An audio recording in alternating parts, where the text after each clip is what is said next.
Hi everyone. It's obvious that you should take good care of your health. We all know this, but sometimes we miss a planned appointment to the doctor or skip a dental check until our teeth start aching. And some people don't even care about their health at all. For example,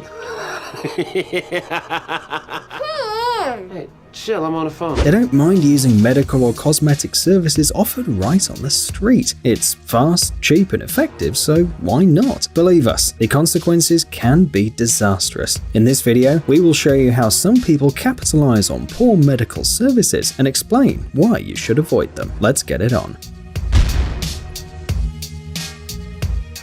Street dentists. Everyone knows that dental treatment is one of the most expensive medical services. In many countries, this is not even included in basic medical insurance, and you need to pay a lot for it. Not to mention the fact that many are simply afraid of going to the dentist. But what is left for those who can't afford to pay for dental treatment at all? In some parts of the world, this problem is solved in a radical way. However, we should warn you right away, do not do this. We're talking about these so-called street dentists who take care of your teeth right in the middle of a busy city. They carry a suitcase with all the necessary tools in it. To be honest, when you look at this set, you get the feeling that you're looking at a collection of medieval instruments for torture. The street dentists use all kinds of tools, from pincers to files. And the most interesting thing is that in some countries, street dentists compete successfully with the official clinics.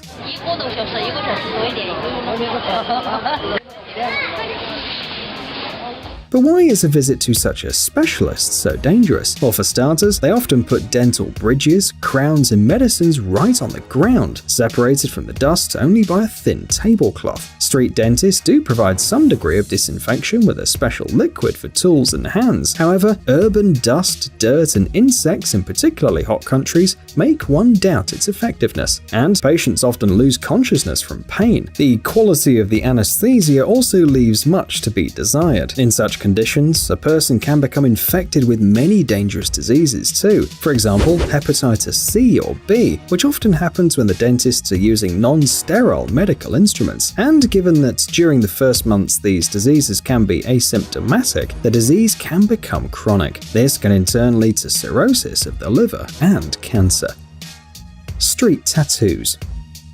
Everyone who has ever made tattoos has at least once heard critics or concerns from others. And how will that look when you get old? Oh, you won't find a job later, it's dangerous, and so on. Let's discuss the latter. In fact, the idea that you can become infected with some disease in a professional tattoo studio is nothing more than a myth. Of course, given that the studio artist uses gloves, antiseptics, and disposable needles and tools. But there are places in the world where you can make a tattoo right on the side of the road, choosing a sketch from a catalogue with pictures. What makes people go for it though? Well, probably the same reason as the dentist: affordable prices.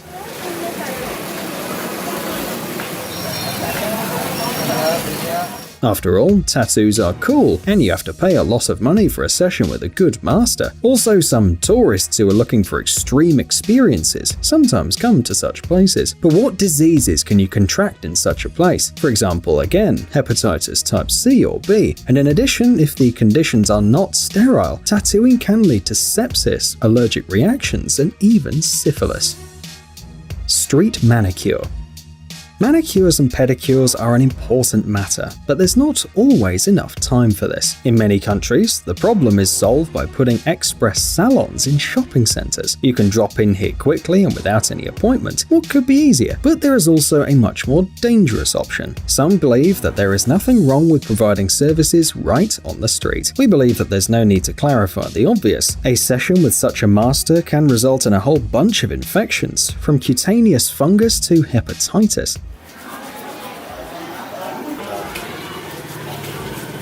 By the way, an important note, contrary to widespread misconception, it is almost impossible to contract HIV in such conditions. The fact is that this infection, unlike hepatitis, does not live in a dry drop of blood and is extremely unstable in the air. However, this does not mean at all that it's okay to do a manicure on the street. You still risk being infected with other diseases. Street barbershop. Express services in the beauty industry are offered not only to women. For example, in the remote corners of our planet, men can have their hair cut and beard trimmed right on the street.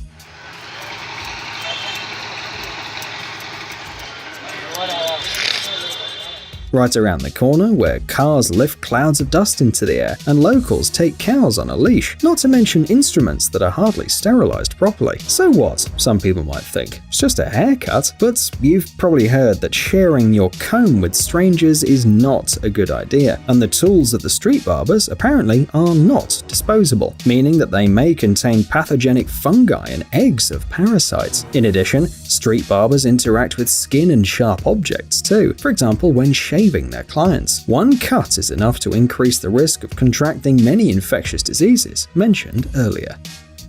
Street massage. Sometimes when you're heading home after a hard day of work, you want to fall somewhere right in the middle of the road and preferably end up on a massage table. Well, this is understandable, but we don't actually recommend you to take this advice in a literal sense. You should never trust a random person who calls himself a professional. In a number of countries, the services of street masseurs are quite common.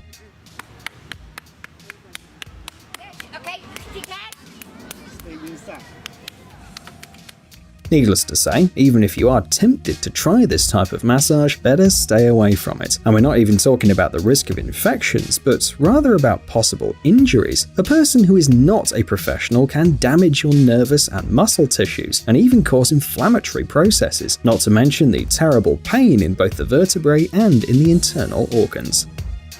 Street food.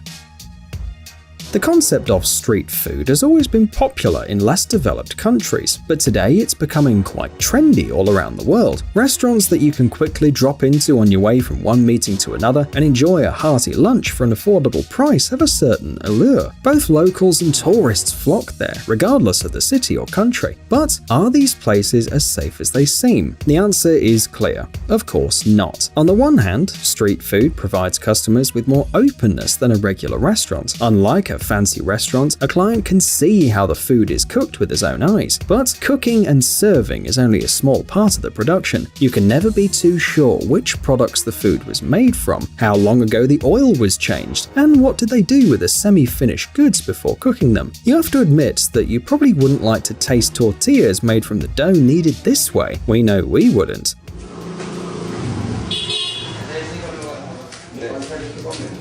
The prospect of contracting E. coli, salmonella, staphylococcus aureus, or simply getting food poisoning is clearly not worth the time and money you saved. Banned cheese.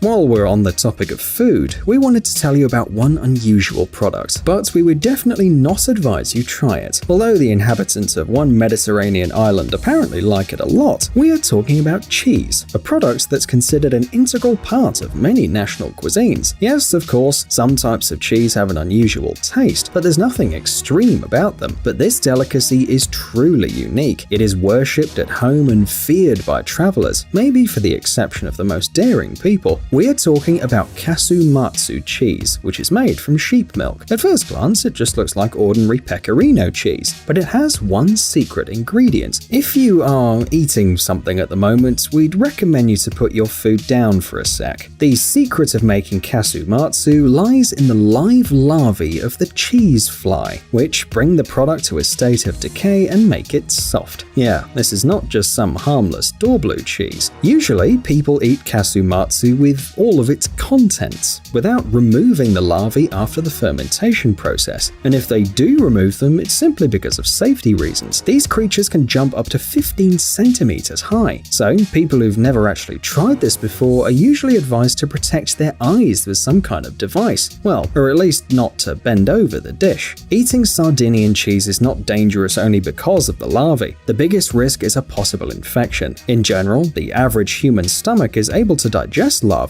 but this doesn't always happen. Sometimes parasites can remain in the intestine and cause many complications. That is why kasumatsu cheese is banned from sale throughout Europe, though it can still easily be purchased on the black market of the island.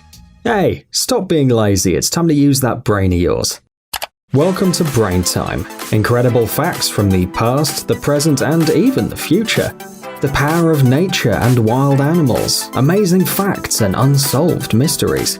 You'll find all this and much more here. Subscribe now, you won't regret it.